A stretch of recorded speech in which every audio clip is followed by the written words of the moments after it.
Greens are selling their climate deal with the government as a fatal blow to coal and gas projects in Australia. Labor says investment will still be made in the energy sector after the safeguard mechanism becomes law. Live to Sky News political reporter Joel Philp. Joel, the deal essentially centres on this hard cap on emissions, but the minister indicating it's only as hard as his will to keep it that way. That's right, really setting up potentially a future battle.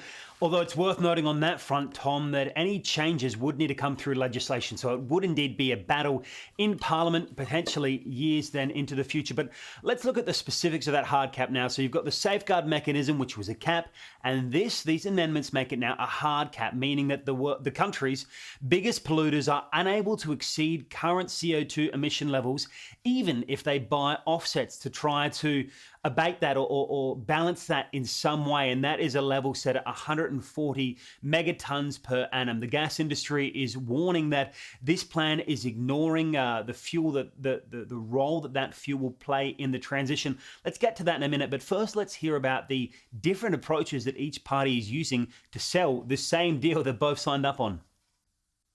We're providing a stable policy framework. That's what industry's been calling out for. That's what business has been crying for. The Business Council called what we did yesterday tough but achievable. I think that's pretty right, and that's what our country deserves.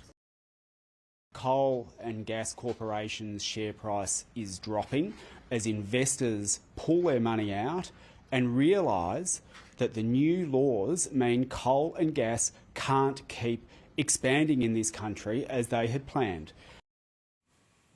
So let's take a look at the specifics on gas. Now, when it comes to future gas projects for export, apparently the bulk of these projects in the pipeline for gas were all slated for export.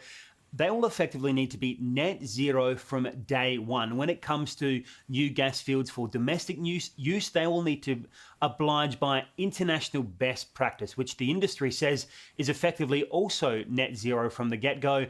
And that analysis has prompted this response from the coalition.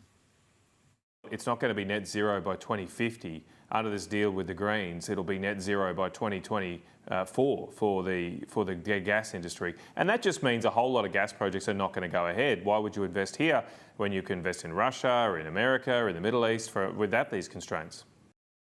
If you want to decarbonise the Australian economy, you can't decapitate it. You can't deindustrialise it. That's what this policy does. Now, there are some manufacturing companies which seems to have been the winner from this deal, specifically those hard-to-abate industries. The government has given them a softer emissions target than others, which will need to bear the brunt of these emissions reductions. There's also some money carved up for the cement, steel and aluminium industries, which obviously are also important to critical infrastructure in this country. And it's $1 billion package to help them with that transition towards renewable energy. Tom?